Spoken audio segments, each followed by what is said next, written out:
ট্রাম্পের জন্য ভয়ঙ্কর বার্তা। রাতের অন্ধকারে ইরানের ক্ষেপণাস্ত্রের গর্জন। রাত ছিল নীরব, মরুভূমির আকাশে তারারা ঝলমল করছিল। হঠাৎই সেই নীরবতা ভেঙে দিল আগুনের রেখা। তেহরানের আকাশ চিরে উঠে গেল 3টি ব্যালিস্টিক ক্ষেপণাস্ত্র। দূর থেকে মনে হচ্ছিল যেন বজ্রপাত আকাশে বিদীর্ণ করছে। আর সেই মুহূর্তেই সারা বিশ্বের স্ক্রিনে ছড়িয়ে পড়ল এক নতুন আতঙ্ক, এক নতুন বার্তা: ইরান থেমে নেই।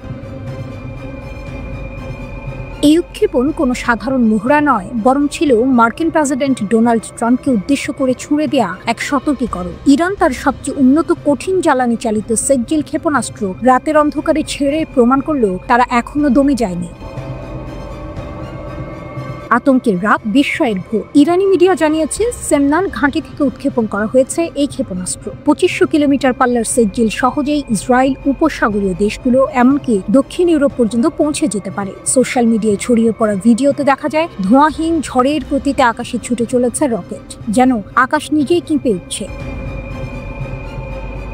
এই দৃশ্য শুধু ইরানের শক্তির নয়, বরং প্রতিরোধের ঘোষণা। জুন মাসে 12 দিনের রক্তক্ষয়ী ইরান ইসরায়েল যুদ্ধ শেষ হয়েছিল ট্রাম্পের হস্তক্ষেপে। তখন মনে করা হয়েছিল ইরান হয়তো শান্ত হবে, কিন্তু এই রাতের আগুন বলে দিল শান্তি নয়, প্রতিশোধের পথে হাঁটছে তেহরান। ট্রাম্পের হুমকি বনাম ইরানের উত্তর। ট্রাম্প বারবার ইরানকে পারমাণবিক কর্মসূচি সীমিত করতে বলেছেন, কিন্তু ইরান সোজা সাপটা জানিয়ে দিয়েছে তাদের ভূখণ্ড রক্ষার জন্য তারা কারো অনুমতি নেবে না। মার্কিন যুক্তরাষ্ট্র এবং ইসরায়েল একসঙ্গে 3টি পারমাণবিক স্থাপনায় হামলা চালানোর পর থেকেই আলোচনার টেবিল অচল। এখন ইরান ক্ষেপণাস্ত্র উড়িয়ে যেন বলল আলোচনার নয়, প্রতিরোধের সময় এসেছে। ইরানের পররাষ্ট্র মন্ত্রণালয়ের ভাষায়, আমরা বিদেশি আগ্রাসন প্রতিহত করব, নিজেদের কৌশলগত স্বাধীনতা রক্ষা করব। এই বক্তব্যে প্রতিধ্বনিত হলো সেই ক্ষেপণাস্ত্রের গর্জন। স্ন্যাপব্যাকের ছায়া, তবুও দৃঢ় ইরান। জাতিসংঘ ইতিমধ্যে ইরানের উপর থেকে নিষেধাজ্ঞা প্রত্যাহারের প্রস্তাব নাকচ করেছে। আর মাত্র কয়েকদিনের মধ্যে 28 সেপ্টেম্বর আবার চালু হবে পুরনো সেই স্ন্যাপব্যাক নিষেধাজ্ঞা। যুক্তরাজ্য, ফ্রান্স, জার্মানি বলছে ইরান ইউরেনিয়াম মজুদ বাড়িয়ে চুক্তি ভঙ্গ করেছে, কিন্তু তেহরান পাল্টা জানায় তারা এখনো মূল চুক্তির প্রতি প্রতিশ্রুতিবদ্ধ। কিন্তু প্রশ্ন হচ্ছে, যে দেশ রাতের অন্ধকারে আকাশ কাঁপিয়ে সেকজিল ক্ষেপণাস্ত্র ছুঁড়তে পারে, তাকে কি সত্যিই থামানো যাবে নিষেধাজ্ঞার কাগজে শৃঙ্খলে? ইরান এই পরীক্ষার বিষয়ে মুখ খোলেনি, যেন অন্ধকারের ভেতর লুকিয়ে রেখেছে আসল কৌশল। কিন্তু বাস্তবে সেটি তাদের সবচেয়ে বড় বার্তা। নীরবতা মানে দুর্বলতা নয়, বরং সেটা এক অদৃশ্য হুঙ্কার। বিশ্ব আজ বুঝতে পারছে ইরান শুধু প্রতিরোধ করছে না, বরং যুদ্ধক্ষেত্রের নিয়ম নতুন করে লিখছে। ট্রাম্প যেখানে নিষেধাজ্ঞার শিকল পরাতে চাইছেন, তেহরান সেখানে আকাশে আগুন ছুঁড়ে দেখাচ্ছে তাদের থামানো সহজ। উপসাগরে আগুনের কাউন্টডাউন। দোহা থেকে শুরু নতুন যুদ্ধের গল্প। রাতের আকাশে বজ্রপাতের মতো ছুটে এলো ইসরায়েলের যুদ্ধ বিমান। মুহূর্তে কেঁপে উঠল দোহার আকাশ। বিস্ফোরণে মৃত্যু হলো ফিলিস্তিনি স্বাধীনতাকামী গোষ্ঠীর 5 সদস্য, আর সঙ্গে প্রাণ হারালেন এক কাতারি নিরাপত্তা কর্মকর্তা। কিন্তু এই হামলা শুধু কয়েকজনের মৃত্যু নয়, এ যেন উপসাগরের হৃদয়ে আঘাত। কাতারের বুকে এই হামলা নামছে নতুন এক প্রশ্ন নিয়ে। এটা কি কেবল কাতারের ওপর হামলা, নাকি গোটা উপসাগরীয় সহযোগিতা পরিষদ GCCর উপর যুদ্ধ ঘোষণা? হামলার কয়েক ঘন্টার মধ্যেই জরুরি বৈঠকে বসলেন উপসাগরের নেতারা। স্থান কাতারের রাজধানী দোহা। সেখানে উপস্থিত কাতারের উপপ্রধানমন্ত্রী ও প্রতিরক্ষামন্ত্রী খালিদ বিন মোহাম্মদ আল আত্তিয়া, সৌদি, সংযুক্ত আরব আমিরাত, কুয়েত, ওমান ও বাহরাইনের শীর্ষ প্রতিরক্ষা কর্মকর্তারা, GCC মহাসচিব জাসিম আল বুদাইউ, OIC ও আরব লীগের প্রতিনিধিরা। বৈঠকের শুরু থেকেই যেন উত্তপ্ত বাতাস। এক কণ্ঠে নেতারা বললেন, কাতারের ওপর হামলা মানে গোটা GCCর ওপর হামলা। যুদ্ধের নতুন প্রস্তুতি। এই বৈঠক থেকে বেরিয়ে এলো 3টি সিদ্ধান্ত, যেগুলোকে বলা হচ্ছে উপসাগরের নতুন যুদ্ধ কাউন্টডাউন। যৌথ সামরিক গোয়েন্দা তথ্য বিনিময়, যাতে কোনো হামলা আগেই আঁচ করা যায়। যৌথ আকাশ প্রতিরক্ষা ব্যবস্থা, মিসাইল, ড্রোন, বিমান যেদিক থেকেই আসুক, আকাশ হবে লোহার দেয়াল। যৌথ ব্যালিস্টিক ক্ষেপণাস্ত্র সতর্কতা ব্যবস্থা, আগুন নামার আগেই আঘাত ঠেকানো। শুধু পরিকল্পনা নয়, 3 মাসের মধ্যেই তারা চালাবে মহড়া। বিমান প্রতিরক্ষা কেন্দ্রগুলোর সমন্বয় অনুশীলন এবং বৃহৎ আকারের আকাশ মহড়া। আকাশে গর্জে উঠবে যুদ্ধ বিমান, কিন্তু এবার প্রতিরোধের পতাকা নিয়ে।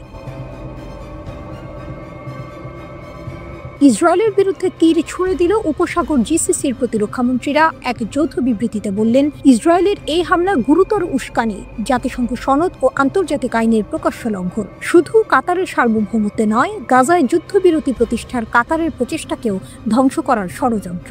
এ যেন কাতারের আকাশে আঘাত করে গোটা উপসাগরের ভিত কাঁপিয়ে দেয়া। হামলার শব্দ থেমে গেছে, কিন্তু তার প্রতিধ্বনি এখনো বাজছে আরব উপসাগরে। দোহার সম্মেলন কেবল প্রতিরক্ষার বার্তা নয়, এ যেন ঘোষণাপত্র যে উপসাগরের আকাশ আর একা নয়। আকাশের নিচে তৈরি হচ্ছে নতুন ঢাল, নতুন জোট, আর প্রতিটি যুদ্ধবিমান ওঠার আগেই যেন গর্জন তুলছে একটাই বার্তা, উপসাগরে শুরু হয়েছে ইসরায়েলের বিরুদ্ধে নতুন যুদ্ধের কাউন্টডাউন। এখন প্রশ্ন, এই কাউন্টডাউন শেষ কবে হবে? কূটনীতিক টেবিলে নাকি আকাশে জ্বলতে থাকা ক্ষেপণাস্ত্রে? সময়ই দেবে উত্তর। কিন্তু একটাই নিশ্চিত, উপসাগরের আকাশ আর কখনো এতটা নীরব থাকবে না।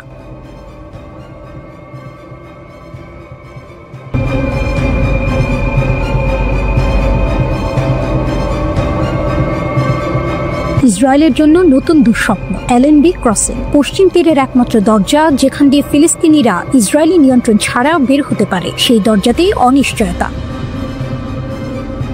সকালটি শুরু হয়েছিল শান্তভাবে। একটি ট্রাক, যার গায়ে লেখা ছিল গাজায় মানবিক সহায়তা যাচ্ছে, কিন্তু কয়েক মুহূর্ত পরেই সেই ট্রাক পরিণত হলো মৃত্যুর বাহনে। প্রত্যক্ষদর্শীদের চোখে ধরা পড়া দৃশ্য ভয়ঙ্কর। আক্রমণকারী প্রথমে বন্দুক তুলে ধরল, গুলির শব্দে কেঁপে উঠল সীমান্ত চৌকি। 2 ইসরায়েলি মাটিতে লুটিয়ে পড়লেন। কিন্তু এখানেই শেষ নয়, বন্দুক হঠাৎ আটকে গেল, আর সেই মুহূর্তে শুরু হলো আরো বিভীষিকাময় অধ্যায়, ছুরিকাঘাত।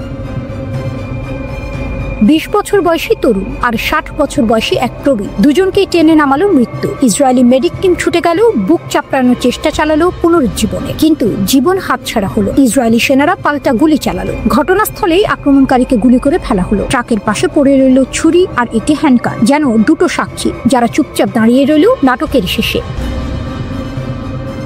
প্রাথমিক তদন্ত বলছে ট্রাক তখনও পরীক্ষা হয়নি। আক্রমণকারী আসলে কে? তিনি কি জর্ডানের সৈন্য? ইসরায়েলি সূত্র বলছে না, কিন্তু চ্যানেল 12 এর খবর তিনি ছিলেন জর্ডানিয়ান, বৈধভাবেই গাজার ত্রাণ পরিবহনের অংশ। জর্ডান সরকার বলেছে তারা ঘটনা নিবিড়ভাবে পর্যবেক্ষণ করছে, যেন তাদের কূটনৈতিক টেবিলে এখন ছড়িয়ে আছে দাগ। এই হামলার প্রতিধ্বনি যেন ফিরিয়ে আনছে গত বছরের সেপ্টেম্বর। তখনও এক জর্ডানিয়ান চালক সীমান্তে গুলি চালিয়ে মেরেছিল 3 ইসরায়েলি প্রহরীকে। ইসরায়েল বলছে তদন্ত চলছে, তবে ইতিমধ্যেই সীমান্তে বেড়েছে সেনা উপস্থিতি। আরব দুনিয়ায় ইসরায়েলের বিরুদ্ধে ঐক্য জমে উঠছে ঠিক এই সময়। ঠিক তখনই এই রক্তাক্ত বার্তা কে পাঠালো, কেন পাঠালো? গাজায় অব্যাহত হামলার মধ্যেই এবার ফিলিস্তিনের পূর্ব জেরুজালেমের দিকে নজর দিয়েছে ইসরায়েল। ফিলিস্তিনি কর্তৃপক্ষ অভিযোগ করেছে সেখানে সামরিক চেকপোস্ট ও লোহার গেট দিয়ে ঘিরে ফেলছে ইসরায়েল। তারা জানিয়েছেন শহরের ভেতর এবং আশেপাশে ইতিমধ্যে 88টি ব্যারিয়ার বসানো হয়েছে, যা সাধারণ নিরাপত্তা নয়, বরং সুপরিকল্পিত দমন নীতির অংশ। ফিলিস্তিনি কলোনাইজেশন অ্যান্ড ওয়াল রেজিস্ট্যান্স কমিশনের পরিসংখ্যান অনুযায়ী পুরো পশ্চিম তীরে স্থায়ী চেকপোস্টের সংখ্যা দাঁড়িয়েছে 904টি। এর মধ্যে শুধু জেরুজালেম ও আশপাশের গ্রামগুলোতেই রয়েছে অন্তত 88টি। ফিলিস্তিনি পক্ষের অভিযোগ, এভাবে মানুষের চলাচলের স্বাধীনতাকে প্রকাশ্যে লঙ্ঘন করছে ইসরায়েল। ফিলিস্তিনিরা বরাবরই পূর্ব জেরুজালেমকে তাদের ভবিষ্যৎ রাষ্ট্রের রাজধানী হিসেবে দাবি করে আসছে। জাতিসংঘের প্রস্তাবও 1967 সালে ইসরায়েলের দখল এবং 1980 সালে একতরফা সংযুক্তিকরণকে অবৈধ হিসেবে ঘোষণা করেছে।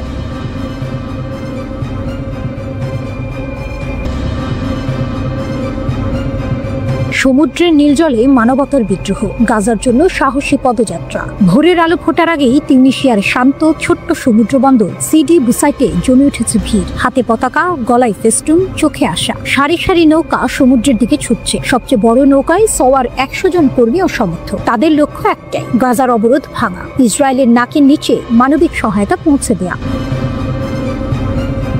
এই ফ্লোটিলার সাহসের গল্প শুধু স্থানীয় নয়, সংবাদ পৌঁছে গেছে বিশ্বের নানা প্রান্তে। 16টি দেশের পররাষ্ট্রমন্ত্রী একসাথে স্বাক্ষর করেছেন যৌথ বিবৃতিতে। তুরস্ক, Spain, Bangladesh, Brazil, Colombia, Indonesia, Ireland, Libya, Malaysia, মালদ্বীপ, Mexico, Pakistan, Qatar, Oman, Slovenia এবং দক্ষিণ আফ্রিকা সবাই একই কণ্ঠে বলেছে ফ্লোটিলার উপর কোনো অবৈধ বা সহিংস আক্রমণ বরদাস্ত করা হবে না। তবে এই যাত্রা মোটেও সহজ নয়। সম্প্রতি 2টি জাহাজ ড্রোন হামলায় ক্ষতিগ্রস্ত হয়। কিছু নৌকা নিরাপত্তা পরীক্ষায় উত্তীর্ণ হতে পারেনি, ফলে তিউনিসিয়া থেকে বহর ছাড়তে দেরি হয়েছে 11 দিন। হামলার দায় কেউ স্বীকার করেনি, কিন্তু ইতিহাস আমাদের বলে গাজার অবরোধ ভাঙার চেষ্টায় পাঠানো নৌবহরের উপর বারবার হামলা চালানো হয়েছে। তবে সাহসী সকলে থামেনি। ফ্লোটিলায় রয়েছেন 300 এর বেশি অংশগ্রহণকারী। শুধু মানবাধিকার কর্মী নয়, আছেন সংসদ সদস্য, শিল্পী, লেখক। হাতে আছে চিকিৎসা সামগ্রী, শিশুদের জন্য দুধের পাউডার, ওষুধপত্র, যা গাজার মানুষের সবচেয়ে বেশি প্রয়োজন।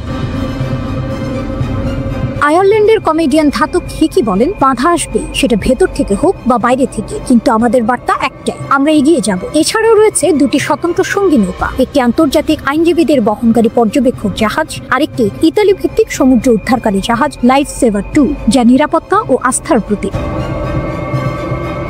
বৃহত্তর উদ্দেশ্য স্পষ্ট, শুধু ত্রাণ নয়, বিশ্বের মানুষের পক্ষ থেকে শক্তিশালী বার্তা। ফ্লোটিলার মুখপাত্র ব্রুনো গিলগা বলেন, ফিলিস্তিনিদের আমরা ভুলিনি, আমরা তাদের পাশে আছি। বন্দর ঘিসে দাঁড়ানো সাধারণ মানুষের চোখেও ফুটেছে একই অঙ্গীকার। হাত নাড়ায়, অশ্রুসিক্ত বিদায় মুহূর্তে বোঝা যায় এটি কেবল নৌযাত্রা নয়, অন্যায়ের বিরুদ্ধে মানবতার দীর্ঘ পদযাত্রা। আজ বিশ্বজুড়ে রাজনৈতিক স্বার্থের লড়াই চলছে, তবুও এই 40টিরও বেশি নৌকার বহর মনে করিয়ে দিচ্ছে মানবতার ডাকে মানুষ এখনো এক হতে পারে। সাগরের ঢেউয়ের মতো এই যাত্রার গল্প ছড়িয়ে পড়ছে পৃথিবীর নানা প্রান্তে, কেউ সমর্থনে, কেউ উদ্বেগে, কিন্তু সবার চোখ এখন ভূমধ্য সাগরের নীল জলে ভাসমান সামুদ ফ্লোটিলার দিকে। নৌকার পতাকা উঠছে, ঢেউ কেটে যাচ্ছে সাহসী পদচারণায়। প্রতিটি জাহাজে মানুষের আশা, দৃঢ় সংকল্প, মানবতার প্রতিশ্রুতি। আজকের এই যাত্রা শুধুই গাজার জন্য নয়, এটি পৃথিবীকে মনে করিয়ে দিচ্ছে অন্যায়ের বিরুদ্ধে মানুষের শক্তি কখনো থামে না।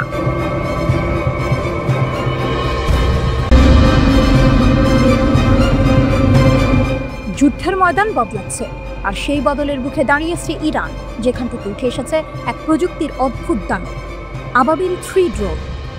এই ছোট্ট কিন্তু মারাত্মক ড্রোনটি শুধু একটি যন্ত্র নয়, এটি ইরানের প্রতিরক্ষা ক্ষমতার প্রতীক, যেখানে কেবল অস্ত্রই নয়, বুদ্ধিমত্তা এবং কৌশল একসঙ্গে মিলেমিশে যুদ্ধের রূপান্তর ঘটাচ্ছে। আবাবিল 3 ড্রোন প্রথম তৈরি হয়েছিল আত্মঘাতী ড্রোন হিসেবে, যা 40 কিলোগ্রাম বিস্ফোরক বহন করতে পারত। কিন্তু এরপর এই ড্রোন তার পরিধি বাড়িয়ে নেয়, গুপ্তচর বৃত্তি, নজরদারি এবং এমনকি সশস্ত্র হামলার জন্য রূপান্তরিত হয়। এখন এটি একসঙ্গে গোয়েন্দা এবং আক্রমণাত্মক দুটো কাজ করে, যা ইরানের সামরিক পরিকল্পনায় এক নতুন মাত্রা যোগ করেছে। নকশার দিক থেকে আবাবিল 3 একেবারে আধুনিক। এর দেহ হালকা ওজনের যৌগিক উপাদানে তৈরি, যা ড্রোনটিকে বায়ুগতিবিদ্যার দিক থেকে অত্যন্ত নমনীয় এবং দ্রুত করে তোলে।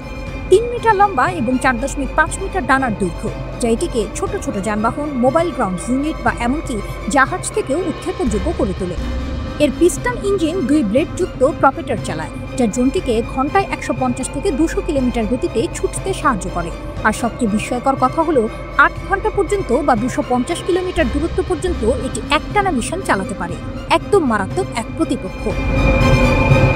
ড্রোনটিতে রয়েছে উন্নত অপটিক্যাল সিস্টেম, যার মধ্যে আছে দিনের বেলায় ব্যবহারের ইলেকট্রো অপটিক্যাল ক্যামেরা এবং রাতের জন্য তাপীয় সেন্সর, যার মাধ্যমে দিনরাত নির্বিঘ্নে লক্ষ্যবস্তুর উপর নজরদারি ও গোয়েন্দা তথ্য সংগ্রহ সম্ভব।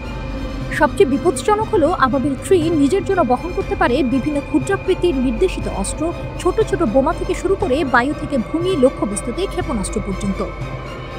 এগুলো দিয়ে ড্রোনটি যে কোনো স্থির বা চলমান শত্রু লক্ষ্যবস্তুতে একেবারে নির্ভুল আঘাত করতে সক্ষম। এই ড্রোনের মাধ্যমে ইরান তার সামরিক কৌশলকে একেবারে অন্য এক উচ্চতায় নিয়ে গিয়েছে। বিপ্লবী গার্ড, সেনাবাহিনী সহ নানা ইউনিট এই ড্রোন ব্যবহার করে গোয়েন্দা ও আক্রমণাত্মক মিশন পরিচালনা করছে। ইরান আজ নিজস্ব প্রযুক্তিতে যুদ্ধের নতুন চেহারা গড়ে তুলেছে। কেবল অস্ত্রশস্ত্রের জোরে নয়, ডিজিটাল গোয়েন্দা, গোপনীয়তা ও গতিসম্পন্ন আক্রমণের মাধ্যমে তারা যুদ্ধক্ষেত্রে নিজেদের অবস্থান শক্তিশালী করেছে। আবাবিল 3 ড্রোন শুধু একটি কৌশলগত ড্রোন নয়, এটি ইরানের প্রযুক্তিগত স্বায়ত্তশাসনের গর্ব। এখন যে দেশগুলো আগে শুধু উন্নত ড্রোন কিনত, তারা আজ চমকে যাচ্ছে ইরানের এই অগ্রগতিতে। আর যেখানে ইরান তার শক্তি প্রয়োগ করছে, সেই অঞ্চলে এই ড্রোন যুদ্ধের গতিপথ বদলে দিচ্ছে। এই ড্রোনের অস্তিত্ব ইঙ্গিত দেয় ইরান যুদ্ধক্ষেত্রে টিকে থাকার জন্য প্রস্তুত, শুধু বল নয়, নতুন এক প্রযুক্তির খেলায় প্রবেশ করেছে, যেখানে ছায়া হয়ে আক্রমণ এবং দিক বদলানোর কৌশলই বড় অস্ত্র। গভীর রাতের আকাশে বিস্ফোরণের আগে যে মুহূর্তটা নীরব, সেই মুহূর্তে আবাবিল 3 ড্রোন উঠে আসে নিজের অস্ত্রশস্ত্র নিয়ে, একেবারে প্রাণঘাতী এক ধ্বনি হয়ে। এটাই ইরানের প্রতিরোধের নতুন চাবিকাঠি, যুদ্ধের মাঠের নয়া প্রহরী, আকাশের অদেখা তীর।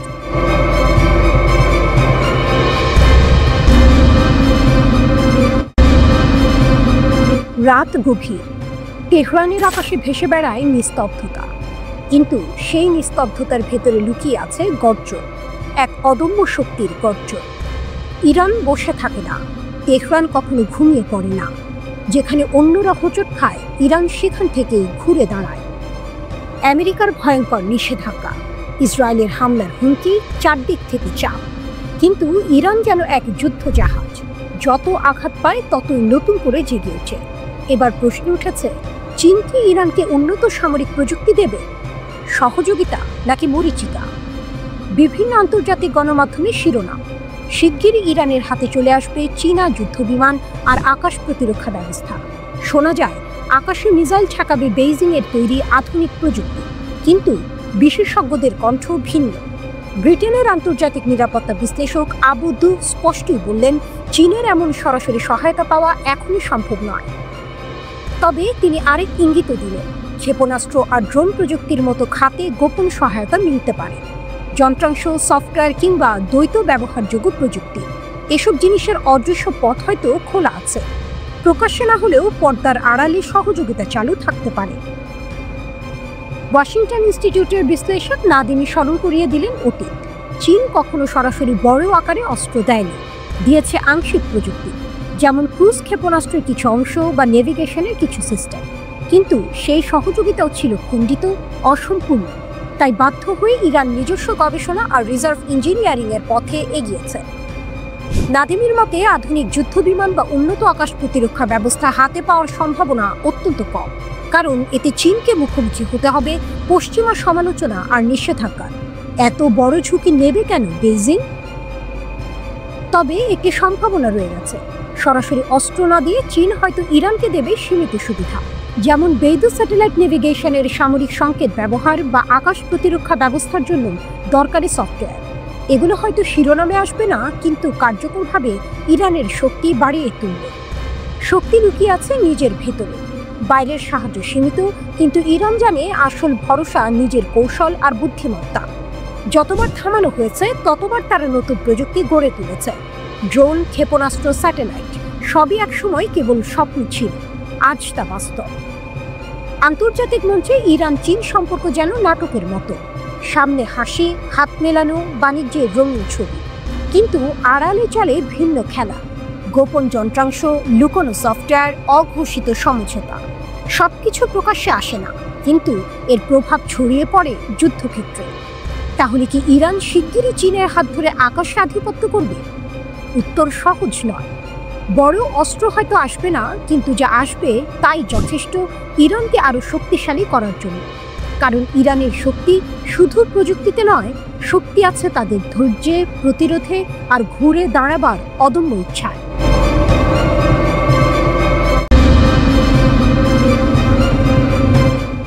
আকাশের ছায়াযুদ্ধ, ইরানের নতুন বার্তা, প্রতিরক্ষার আড়ালে আক্রমণের ইঙ্গিত। ভাবুন, এক উত্তেজনাপূর্ণ দৃশ্য। মধ্যপ্রাচ্যের আকাশে যুদ্ধবিমান ঘুরে বেড়াচ্ছে, ক্ষেপণাস্ত্রের হুমকি চারপাশে। ঠিক তখনই ইরান জানিয়ে দিল, আমাদের আকাশ অজেয়। এই ঘোষণাটা শুধু সামরিক দম্ভ নয়, বরং এক গভীর কৌশলগত বার্তা। 16ই আগস্ট ইরানের গুরুত্বপূর্ণ বিমান প্রতিরক্ষা ঘাঁটি কমের ফর্দ এয়ার ডিফেন্স বেজে পৌঁছান Khatam al Anbiya air defence commander brigadier general. তিনি ঘাঁটির বিভিন্ন অংশ ঘুরে দেখেন, সেনাদের সাথে কথা বলেন এবং শহীদ যোদ্ধাদের স্মরণ করেন, যারা গত জুনে ইসরায়েলের সঙ্গে 12 দিনের যুদ্ধে প্রাণ হারিয়েছেন। জেনারেল স্পষ্ট জানিয়ে দেন, দেশের সার্বভৌমত্ব রক্ষায় বিমান প্রতিরক্ষা বাহিনী প্রথম সারির ঢাল। শত্রুর যে কোনো আক্রমণ আকাশেই থামিয়ে দেওয়া হবে। এই বার্তাটা শুধু প্রতিরক্ষা নিয়ে নয়, বিশ্লেষকরা বলছেন ইরান আসলে বোঝাতে চাইছে তারা শুধু আকাশ পাহারা দিচ্ছে না, সক্রিয় প্রতিরক্ষার কৌশল নিয়েছে।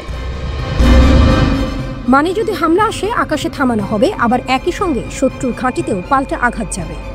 বার্তার আড়ালে বার্তা, শত্রুর উদ্দেশ্যে সতর্কবার্তা। যুক্তরাষ্ট্র সম্প্রতি ইরানের পারমাণবিক স্থাপনায় হামলার হুমকি দিয়েছে। ইরান জানিয়ে দিল, আকাশ প্রতিরক্ষা ব্যবস্থা দাঁড়িয়ে আছে, যে কোনো মুহূর্তে আক্রমণ ঠেকাতে প্রস্তুত। জনগণের উদ্দেশ্যে আত্মবিশ্বাস, শহীদ সেনাদের স্মরণ আর আকাশ প্রতিরক্ষার শক্তি তুলে ধরে জনগণকে আশ্বস্ত করা, আপনারা নিরাপদ। কূটনৈতিক ইঙ্গিত, ইরান বোঝাতে চাইছে তারা একেবারেই দুর্বল নয়, বরং প্রতিপক্ষের সামরিক শক্তিকে পাল্টা চ্যালেঞ্জ করতে সক্ষম। ইরানের শক্তি কতটা? ইরান বলছে তাদের প্রতিরক্ষা ব্যবস্থা অজেয়, সত্যিই তাদের হাতে আছে, বাভার 373 নামের উন্নত প্রতিরক্ষা ব্যবস্থা, যা S-400 এর সমকক্ষ বলে দাবি। আধুনিক রাডার, যা একসাথে বহু লক্ষ্য শনাক্ত করতে পারে। আকাশ প্রতিরক্ষা ড্রোন ও মিসাইল, যেগুলো আগেও মার্কিন ড্রোন ভূপাতিত করে দেখিয়েছে। তবে প্রশ্ন থেকেই যায়, আধুনিক মার্কিন ও ইসরায়েলি প্রযুক্তির সঙ্গে সত্যি কি পাল্লা দিতে পারবে ইরানের আকাশ প্রতিরক্ষা, নাকি এই ঘোষণা মূলত রাজনৈতিক ও মনস্তাত্ত্বিক বার্তা, যা জনগণকে সাহসী রাখার জন্য বেশি? এবার কাল্পনিক দৃশ্য। মধ্যপ্রাচ্যের আকাশ অন্ধকার, দূরে গর্জন করছে যুদ্ধ বিমান। হঠাৎ রাডারের স্ক্রিনে ধরা পড়ে শত্রুর ছোড়া মিসাইল। ইরানের প্রতিরক্ষা ঘাঁটি সতর্ক হয়েছে, সাইরেন বাজতে থাকে। একটা ক্ষেপণাস্ত্র ছুটে আসে আর মুহূর্তের মধ্যেই সেটিকে আঘাত করে ধ্বংস করে দেয় ইরানের প্রতিরক্ষা মিসাইল। কমান্ডারের কণ্ঠ ভেসে আসে, আমাদের আকাশ ভেদ করা যাবে না, আঘাত করলে পাল্টা জবাব হবে আরও কঠিন। এভাবেই শত্রুদের জবাব দিবে ইরান।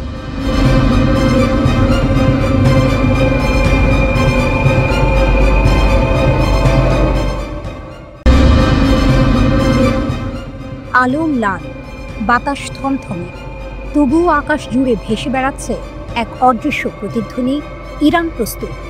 শত্রুর হুমকি যেন সাগরের জলোচ্ছ্বাস, কিন্তু ইরানের সেনাপ্রধান মেজর জেনারেল আমির হাতামির কণ্ঠে ছিল বজ্রপাতের মতো দৃঢ়তা। অতীতের মতোই তিনি বললেন, যেই বিদ্বেষ নিয়ে আক্রমণ করতে আসবে, আমরা তাকে চূর্ণ করব আরও শক্তি, আরও দৃঢ়তায়। সতর্কবার্তা নয়, এ ছিল প্রতিশ্রুতি। নীরবতা ভাঙা ইতিহাসের গর্জন। নোশাহরিনের ইমাম খোমেনি নৌ বিশ্ববিদ্যালয়ের মঞ্চ থেকে হাতামির ভাষণ যেন বহন করল শত বছরের লড়াইয়ের উত্তরাধিকার। তিনি বললেন, ইরান এখন অঞ্চলের বিশেষ শক্তি। স্বাধীনতা আর আঞ্চলিক অখণ্ডতা কোনো দয়া নয়, বরং রক্তে লেখা অধিকার। তিনি শত্রুকে মনে করিয়ে দিলেন সেই 12 দিনের যুদ্ধের কথা, যখন ইসরায়েলের আগ্রাসনে আগুন জ্বলেছিল তেহরানের বুকে, যখন মার্কিন যুক্তরাষ্ট্র আন্তর্জাতিক আইন ভেঙে বোমা ফেলেছিল পারমাণবিক স্থাপনাগুলো। হাজারো প্রাণ ঝরে গিয়েছিল, বিজ্ঞানী থেকে সাধারণ মানুষ পর্যন্ত।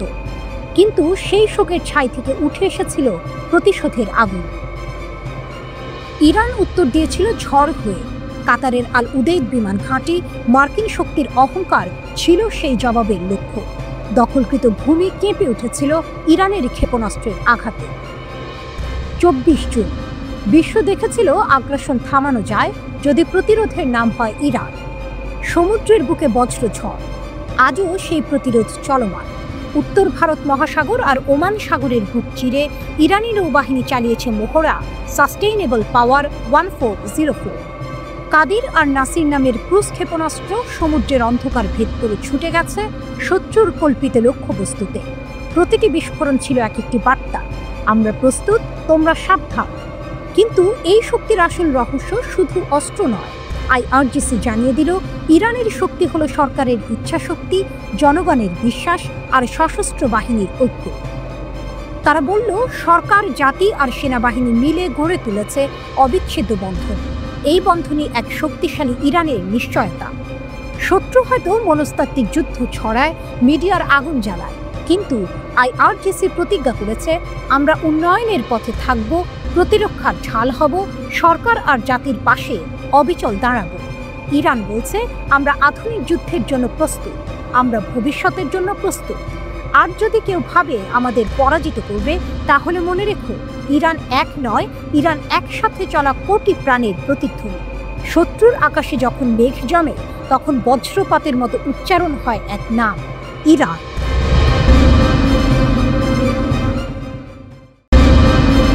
গল্পটা শুরু হয় রাতের আঁধারে, যখন তেহরানের সরু গলিগুলোতে রহস্যের জাল বুনছিল বাতাস।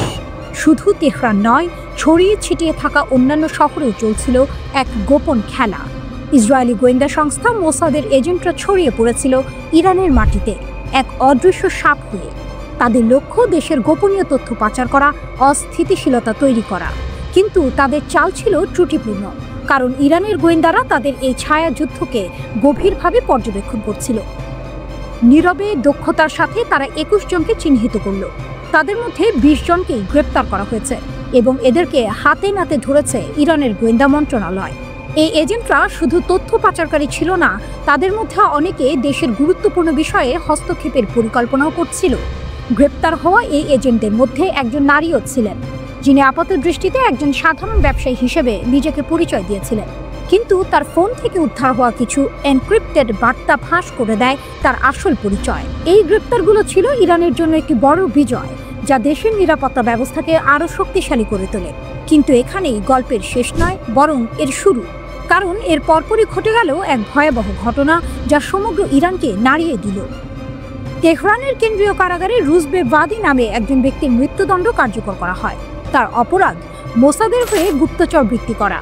রুজবে একসময় দেশের একজন খ্যাতিমান পারমাণবিক বিজ্ঞানী ছিলেন, কিন্তু অর্থের লোভ এবং প্রতিশোধের নেশা তাকে অন্ধকার পথে নিয়ে যায়। তিনি ইরানের পারমাণবিক কর্মসূচির সংবেদনশীল তথ্য ইসরায়েলি গোয়েন্দা সংস্থাকে ফাঁস করে দিচ্ছিলেন। তার মৃত্যুদণ্ড ছিল এক কঠোর বার্তা।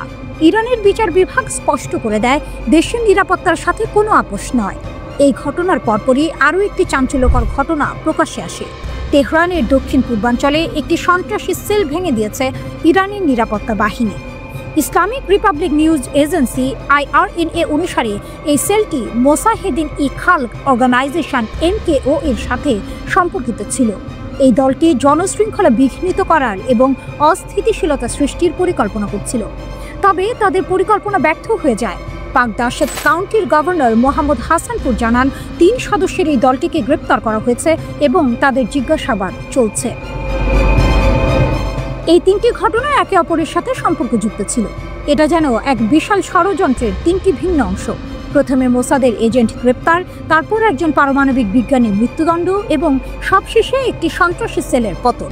এর পেছনের মূল উদ্দেশ্য ছিল ইরানি নিরাপত্তা ব্যবস্থাকে ভেঙে দেয়া এবং দেশে বিশৃঙ্খলা তৈরি করা। কিন্তু ইরান তার গোয়েন্দা নেটওয়ার্কের মাধ্যমে এই চক্রান্তগুলোকে একের পর এক নস্যাৎ করে দিয়েছে। এই ঘটনাগুলো থেকে একটি বিষয় পরিষ্কার, ইরানের সরকার দেশের নিরাপত্তা নিশ্চিত করতে দৃঢ় প্রতিজ্ঞ। বিচার বিভাগের প্রধান গোলাম হোসেন মোসেনি এজেই বারবার জোর দিয়ে বলেছেন, গুপ্তচর বৃত্তির মতো অপরাধের সাথে কোনো আপোষ করা হবে না। দেশের বিচার বিভাগ ও নিরাপত্তা বাহিনী ঐক্যবদ্ধভাবে কাজ করছে। এখন প্রশ্ন হচ্ছে, এই ঘটনাগুলোর পর মোসাদকে আবারও নতুন কোনো চাল চালবে, নাকি তারা তাদের কৌশল পরিবর্তন করতে বাধ্য হবে? ইরানের নিরাপত্তা বাহিনী কি পারবে সব ষড়যন্ত্র নস্যাৎ করতে?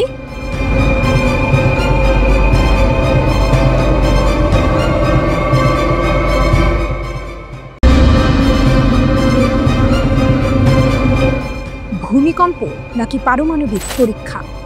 কেরমানে ইরানের রহস্য ঘেরা শক্তি। আলো নিভে গেলে নিস্তব্ধতার ভেতরে যখন মাটি কেঁপে ওঠে, তখন প্রশ্ন ওঠে, এটি কি কেবল প্রকৃতির খেলা নাকি মানুষের তৈরি বজ্রধ্বনি? ইরানের দক্ষিণাঞ্চলীয় কেরমানে ভূমিকম্প যেন এই প্রশ্নকে সামনে এনে দাঁড় করিয়েছে। রিক্টার স্কেলে 5.1 এর বেশি মাত্রার এই কম্পন শুধু ইরানের মাটি নয়, কাঁপিয়ে দিয়েছে যুক্তরাষ্ট্র ও ইসরায়েলের বুকও। সাধারণত ইরানে ভূমিকম্প নতুন কিছু নয়। বছরে গড়ে 2000-এর বেশি কম্পন এখানে হয়, যার মধ্যে অন্তত 15টির মাত্রা থাকে 5 বা তার বেশি। কিন্তু এবারের ঘটনা আলাদা, কারণ ভূমিকম্পের কেন্দ্র ছিল শহর থেকে 30 কিলোমিটার দূরের জনহীন এলাকা, যেখানে রয়েছে ইরানের বিপ্লবী গার্ড বাহিনীর একটি শিবির ও ক্ষেপণাস্ত্র মজুত কেন্দ্র। একই রকমভাবে জুন মাসে সেমনান অঞ্চলের কম্পনও হয়েছিল এমন এক জায়গায় যেখানে রয়েছে ক্ষেপণাস্ত্র কমপ্লেক্স আর স্পেস সেন্টার। পশ্চিমারা তাই নতুন করে প্রশ্ন তুলছে, এটি কি সত্যিই প্রাকৃতিক ভূমিকম্প নাকি ইরানের গোপন পারমাণবিক অস্ত্র পরীক্ষার ফল? ইতিহাসের ছায়া। বিশেষজ্ঞরা জানাচ্ছেন, পরমাণু বিস্ফোরণের সময় মাটির নিচে যে শক্তি নির্গত হয় তা অনেকটা ভূমিকম্পের মতোই কম্পন তৈরি করতে পারে। যদিও তারা স্পষ্ট করেছেন, ভূমিকম্প আর পারমাণবিক বিস্ফোরণকে আলাদা করা সম্ভব। এখন পর্যন্ত কোনো আন্তর্জাতিক সংস্থা আনুষ্ঠানিকভাবে ইরানের বিরুদ্ধে অভিযোগ তোলেন।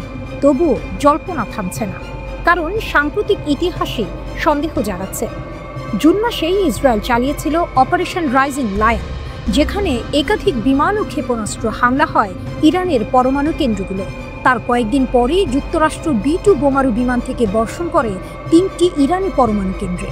যদিও ওয়াশিংটনের দাবি তাতে ইরানের তেমন কোনো ক্ষতি হয়নি, কিন্তু ইরান সাফ জানিয়ে দিয়েছে তাদের কর্মসূচি শান্তিপূর্ণ এবং তারা কখনোই থামবে না।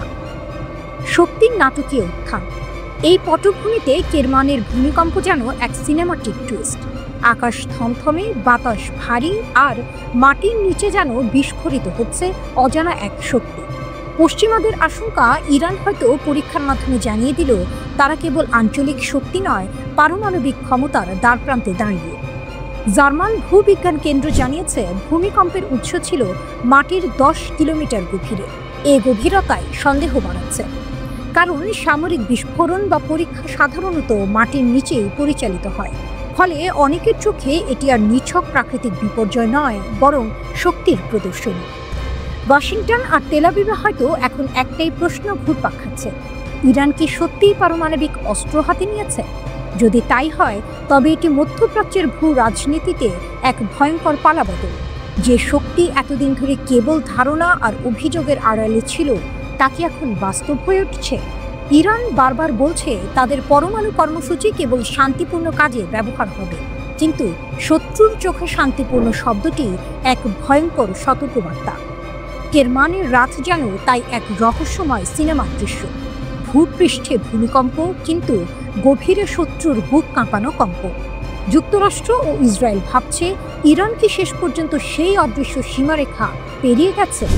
যদি সত্যিই তা ঘটে থাকে, তবে বিশ্ব রাজনীতির মঞ্চে নতুন অধ্যায়ের পর্দা উঠতে যাচ্ছে। আর সেখানে কেন্দ্রীয় চরিত্র ইরান, সেই ইরান যাকে ভয় দেখাতে আকাশপথে বোমারু বিমান নামানো হয়েছিল, অথচ মাটির নিচে হয়তো গড়ে উঠছে এমন শক্তি যা কাঁপিয়ে দেবে দুনিয়ার পরাশক্তিকেও।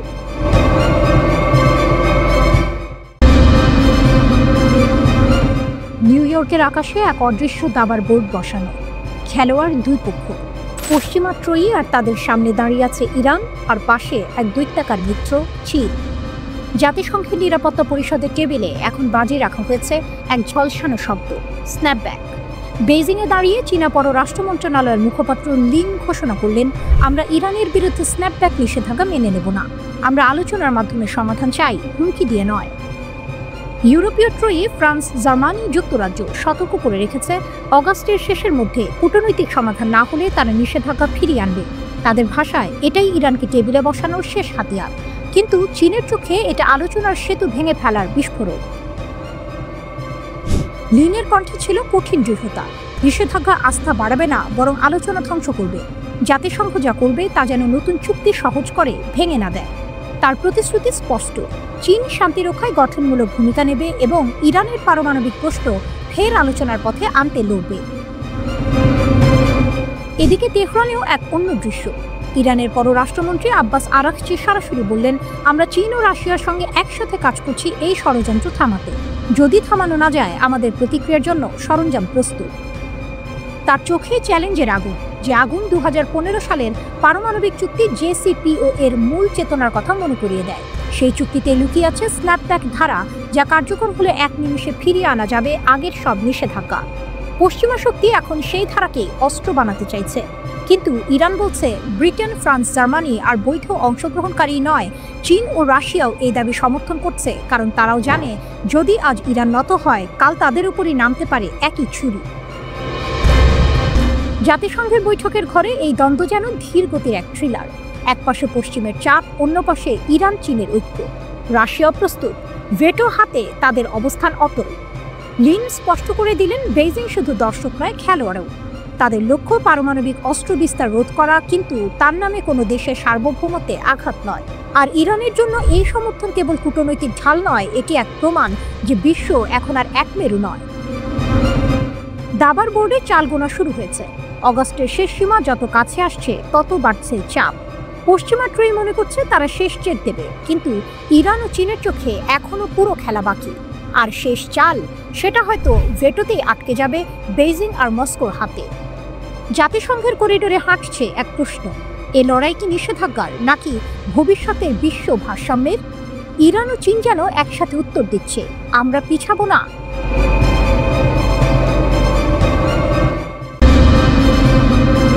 ইউক্রেনের আকাশে ইরানের ড্রোন, যুদ্ধের ময়দানে নতুন মোড়। ইউক্রেনের যুদ্ধের ময়দানের দৃশ্য। রাশিয়ার রণক্ষেত্রে আজ যে অস্ত্র প্রতিধ্বনিত হচ্ছে, তার নেপথ্যে রয়েছে এক দুরন্ত সম্পর্ক, ইরান এবং রাশিয়া। পশ্চিমা দেশগুলোকে হতবাক করে দিয়ে ইরানের ডিজাইন করা শাহেদ 136 ড্রোন এখন ইউক্রেনের আকাশ দাপিয়ে বেড়াচ্ছে। এই ড্রোনগুলো তুলনামূলকভাবে সস্তা হলেও এর কার্যকারিতা মারাত্মক। এটি এতটাই সফল যে রাশিয়া এখন নিজেরাই এই ড্রোন তৈরি করতে শুরু করেছে। আলাবোগা ড্রোনের নতুন সাম্রাজ্য। মস্কো থেকে প্রায় 600 মাইল দূরে রাশিয়ার আলাবোগা নামক এক স্থানে গড়ে উঠেছে এক বিশাল ড্রোন কারখানা। এটি কোনো সাধারণ কারখানা নয়, বরং ইরানের ডিজাইন করা শাহেদ 136 ড্রোনের একটি নতুন উৎপাদন কেন্দ্র।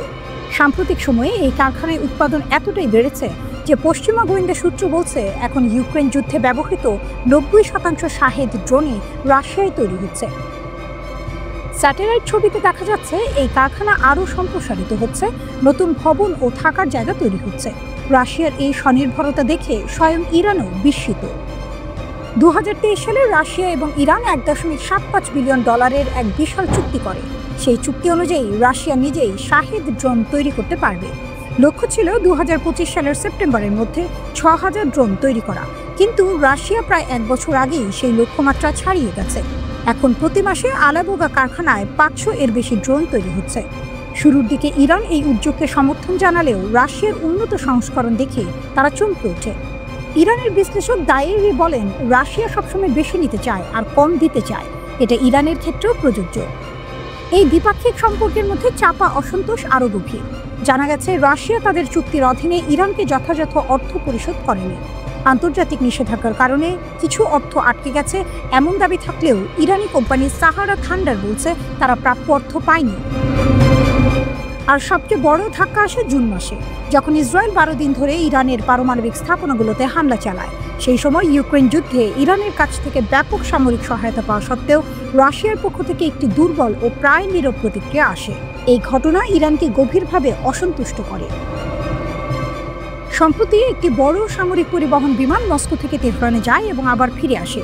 গোয়েন্দা সূত্রের মতে এই বিমানে রাশিয়ার S-400 এয়ার ডিফেন্স সিস্টেমের কিছু অংশ ছিল। যদিও রাশিয়া বা ইরান কেউই এই বিষয়ে কোনো মন্তব্য করেনি। এটি একটি ইঙ্গিত যে সামরিক সম্পর্ক এখনও পুরোপুরি ছিন্ন হয়নি। বিশ্লেষকরা বলছেন, সম্পর্ক যতই টানাপোড়েনের মধ্যে দিয়ে যাক না কেন, ইরান রাশিয়ার কাছ থেকে কিছু সুবিধা পাবে। মস্কোর কাছ থেকে সামরিক প্রযুক্তি, হার্ডওয়্যার এবং অর্থনৈতিক সহযোগিতা পাওয়ার আশা এখনও ইরানের আছে। একদল আরেক দলের প্রয়োজন মেটাতে গিয়ে তৈরি করছে এক নতুন রাজনৈতিক ও সামরিক সমীকরণ, যার পরিণতি এখনও অস্পষ্ট। তবে প্রশ্ন থেকেই যায়, এই সহযোগিতার আড়ালে কি রাশিয়া একাই লাভবান হচ্ছে, নাকি ইরানও কিছু পাচ্ছে? এবং এই জটিল সম্পর্ক ভবিষ্যতে কোন দিকে মোড় নেবে?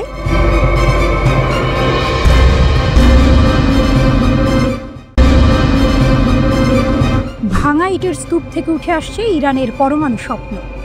আকাশ নিস্তব্ধ, বাতাসে ধোঁয়ার কটু গন্ধ। ইরানের পরমাণু স্থাপনাগুলো ভস্মীভূত ধ্বংসস্তূপে পড়ে আছে। মার্কিন যুক্তরাষ্ট্র ও ইসরায়েলের যৌথ হামলায় ক্ষত বিক্ষত হয়েছে সেই গবেষণাগারগুলো, যেগুলো একদিন বিশ্বের সামনে ইরানের শক্তির প্রতীক হয়ে উঠতে পারত। কিন্তু সত্যিই কি ইরান থেমে গেছে? না, ধ্বংসস্তূপের নিচ থেকে আবারও জেগে উঠছে ইরানের উচ্চাকাঙ্ক্ষা। তেহরান নতুন করে গোপন শক্তি সঞ্চয়ের পথে হাঁটছে।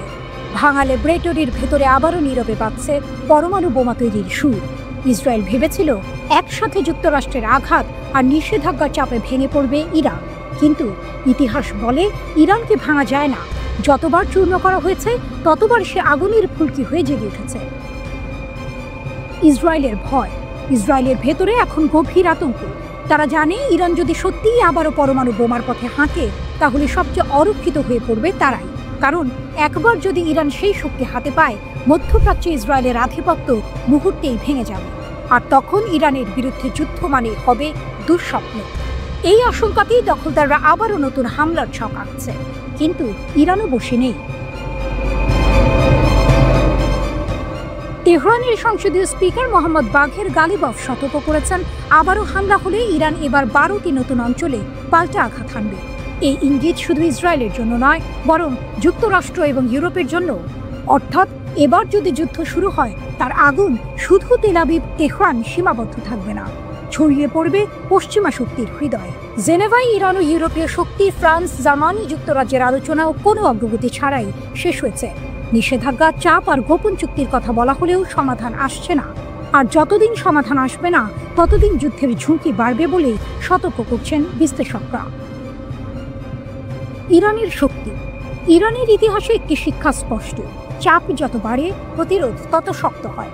ইরান শুধু ভূখণ্ড নয়, এটি এমন এক জাতির নাম যারা শতাব্দীর পর শতাব্দী আগ্রাসনের বিরুদ্ধে দাঁড়িয়ে থেকেছে। আজও তারা সেই শক্তি দেখাচ্ছে। ভাঙা গবেষণাগারের ধুলো মুছেই তারা বলছে, আমাদের পরমাণু স্বপ্ন কেউ থামাতে পারবে না।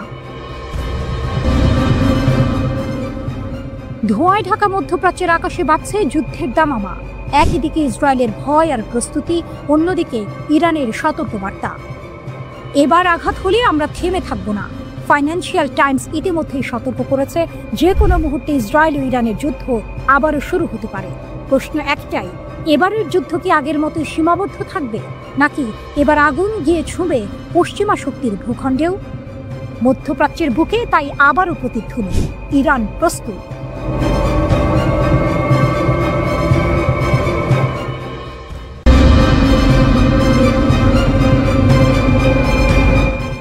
রাতের আকাশে এখনো যেন ভেসে আছে সেই দগ্ধ ধোঁয়া। ইসরায়েলের সাথে 12 দিনের যুদ্ধ শেষ হলেও এর প্রতিধ্বনি থামেনি। আর যুদ্ধের পরপরই ইরান ছুঁড়ে দিয়েছে এমন এক ঘোষণা, যা শুনে শত্রুপক্ষের চোখে ঘুম নেই। তেহরান বলছে, আমাদের আসল ক্ষেপণাস্ত্র এখনো প্রকাশ্যে আসেনি। যুগের পর যুগ ধরে ইরান গড়ে তুলেছে বিশাল মিসাইল ভান্ডার। শুধু সঞ্চয় নয়, প্রয়োজনে তার শক্তির স্বাক্ষরও রেখেছে। হাইপারসনিক ক্ষেপণাস্ত্র, খাইবার শেকান, হাজ কাশেমের মতো ভয়ঙ্কর অস্ত্র দিয়ে ইসরায়েলি দখলদার আর তাদের মার্কিন মিত্রদের ভেঙে চুরমার করে দিয়েছিল খামেনির বাহিনী। হাইপারসনিক ক্ষেপণাস্ত্র, খাইবার শেকান, হাজ কাশেমের মতো ভয়ঙ্কর অস্ত্র দিয়ে ইসরায়েলি দখলদার আর তাদের মার্কিন মিত্রদের ভেঙে চুরমার করে দিয়েছিল খামেনির বাহিনী। আয়রন ডোমের গর্ব, সেগুলো মুখ থুবড়ে পড়েছিল ইরানি আঘাতে। কিন্তু এবার ঘোষণা আরো ভয়ানক। প্রতিরক্ষামন্ত্রী ব্রিগেডিয়ার জেনারেল আজিজ নাসিরজাদে জানিয়েছেন, ইরানের ক্ষেপণাস্ত্র ভান্ডার এখন দেশের সীমান্ত ছাড়িয়ে 50টিরও বেশি দেশে পৌঁছে গেছে। তার কথায়, এগুলো কেবল আগের যুদ্ধের মিসাইল নয়, বরং তার চেয়েও বহুগুণ শক্তিশালী ও আধুনিক। এখানেই রহস্য। নাসিরজাদে ইচ্ছে করেই সবকিছু খোলাসা করেননি। তিনি শুধু বললেন, যদি শত্রুপক্ষ আবার আগ্রাসী পদক্ষেপ নেয়, তবে আমরা নতুন অস্ত্রগুলো ব্যবহার করব। এর মানে যুদ্ধক্ষেত্রে এখনো ইরানের ভান্ডারের আসল অস্ত্রের দেখা মেলেনি। বিশ্ব তাই আজ কল্পনা করছে, সেই লুকানো শক্তি কতটা ভয়ঙ্কর হতে পারে। অবাক করা তথ্য দিচ্ছে আল মায়াদিন। তাদের প্রতিবেদনে বলা হয়েছে, সাম্প্রতিক যুদ্ধে ইরান যেসব ক্ষেপণাস্ত্র ব্যবহার করেছে, সেগুলো আসলে বহু বছর আগের তৈরি। পুরনো অস্ত্র দিয়ে ইসরায়েল আর আমেরিকার বিরুদ্ধে তেহরান এমন তাণ্ডব চালিয়েছে যে প্রতিপক্ষ পর্যদস্ত হয়ে পড়েছিল। অথচ প্রতিরক্ষা শিল্পে ইরান এখন আরও আধুনিক, আরও উন্নত প্রজন্মের ক্ষেপণাস্ত্র তৈরি করে ফেলেছে। কল্পনা করা যায়, যদি পুরনো অস্ত্রেই ইসরায়েলকে মাথা নিচু করতে হয়, তবে নতুন অস্ত্র ময়দানে নামলে কি হবে। যুদ্ধের অর্থনৈতিক হিসাবও চোখ খুলে দেওয়ার মতো। ইরানি ক্ষেপণাস্ত্র আর ড্রোনের পাল্টা হামলা ঠেকাতে গিয়ে ইসরায়েলের খরচ হয়েছে প্রায় $5 বিলিয়ন। তবুও ব্যর্থ হয়েছে তাদের আয়রন ডোম। আছড়ে পড়েছে খাইবার শেকান, হাজ কাশেমের মতো ক্ষেপণাস্ত্র অধিকৃত ভূখণ্ডের দিকে। প্রতিটি বিস্ফোরণ যেন এক একটি ঘোষণা, ইরানকে থামানো যাবে না। যুদ্ধের সময় যে মিসাইল ব্যবহৃত হয়েছে, সেগুলো ছিল কেবল আইসবার্গের চূড়া। এর নিচে লুকিয়ে আছে ইরানের আসল শক্তি, যে অস্ত্রগুলো এখনো প্রকাশ্যে আসেনি। প্রতিরক্ষামন্ত্রী নাসিরজাদের ইঙ্গিত তাই শুধু হুমকি নয়, বরং এক শীতল বার্তা। পরবর্তী সংঘাতে শত্রুর সামনে দাঁড়াবে এমন এক ঝড়, যা তারা আগে কখনো দেখেনি।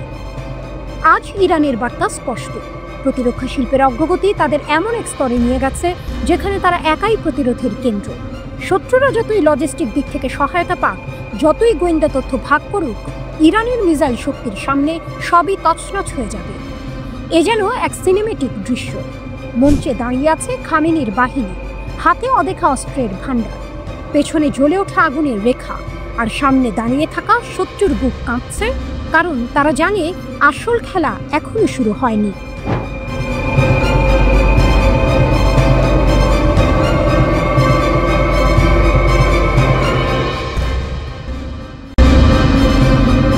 যুদ্ধের আগুন জ্বলে উঠতে পারে যে কোনো মুহূর্তে।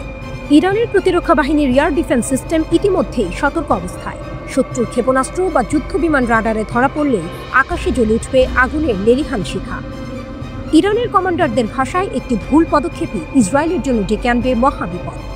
16 আগস্ট মেহর নিউজকে দেয়া বক্তব্যে খাতাম আল আম্বিয়া বিমান প্রতিরক্ষা ঘাঁটির commander brigadier general Ali Reza Sabahi ঘোষণা করেছেন, পূর্বের যে কোনো সময়ের চেয়ে এবার আরও শক্ত হাতে প্রতিরোধ গড়ে তোলার প্রস্তুতি নিয়েছে ইরান।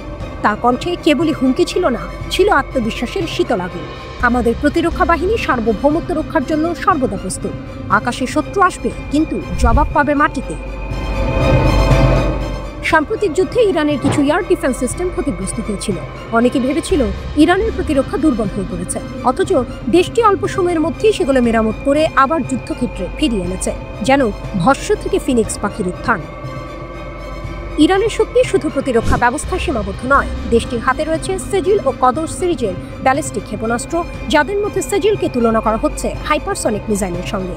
এর বিশেষত্ব হলো একসাথে একাধিক ওয়ারহেড বহন করতে পারে, অর্থাৎ আকাশে একবার উঠলেই শত্রুর জন্য তৈরি হবে বহুগুণ ধ্বংসযজ্ঞ।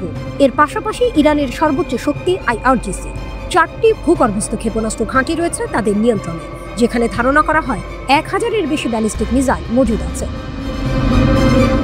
সাম্প্রতিক ইসরায়েল বিরোধী যুদ্ধে এই কেন্দ্রগুলো থেকেই ছোড়া হয়েছিল পাল্টা আঘাত। কেবল ক্ষেপণাস্ত্র নয়, ড্রোন শক্তিতেও দ্রুত এগিয়েছে ইরান। তাদের হাতে আছে শাহেদ 136 সহ বিভিন্ন ধরনের শত শত ড্রোন। এগুলো শুধু গোয়েন্দা নজরদারির জন্য নয়, সরাসরি আক্রমণেও ব্যবহৃত হচ্ছে। বিশ্লেষকরা বলছেন, ভবিষ্যতের যুদ্ধক্ষেত্রে সৈনিক নয়, লড়বে ড্রোন ও মিসাইল। আর সেই খেলায় এগিয়ে রয়েছে তেহরান। ইসরায়েলের সামরিক শক্তিকে চ্যালেঞ্জ করে ইরান দেখাতে চাইছে তারা আর কেবল প্রতিরক্ষা নয়, আক্রমণেও সমানভাবে সক্ষম। যে ইরানকে অনেকেই নিষেধাজ্ঞা আর অবরোধে ভাঙা দেশ বলে ভেবেছিল, সেই ইরানই আজ আধুনিক যুদ্ধাস্ত্র হাতে নিয়ে দাঁড়িয়ে আছে। যে ইরানকে অনেকেই নিষেধাজ্ঞা আর অবরোধে ভাঙা দেশ বলে ভেবেছিল, সেই ইরানই আজ আধুনিক যুদ্ধাস্ত্র হাতে নিয়ে দাঁড়িয়ে আছে। ইসরায়েল যদি আকাশে পা বাড়ায়, ইরান সে পা কেটে ফেলার মতো প্রস্তুতি রেখেছে তার প্রতিরক্ষা বলয়। আর আকাশের আগুন যখন নেমে আসবে মাটিতে, তখন লুটিয়ে পড়বে অহংকার, শুধু বিমানের নয়, বরং এক জাতির আত্মবিশ্বাসেরও। শেষ পর্যন্ত যুদ্ধের ময়দান নির্ধারণ করবে না শুধু গোলাবারুদ, নির্ধারণ করবে সাহস, কৌশল আর কার হাতে আছে ভবিষ্যতের অস্ত্র। আর ইরান স্পষ্ট করে জানিয়ে দিচ্ছে, এই লড়াইতে তারা পিছিয়ে নেই, বরং এগিয়ে।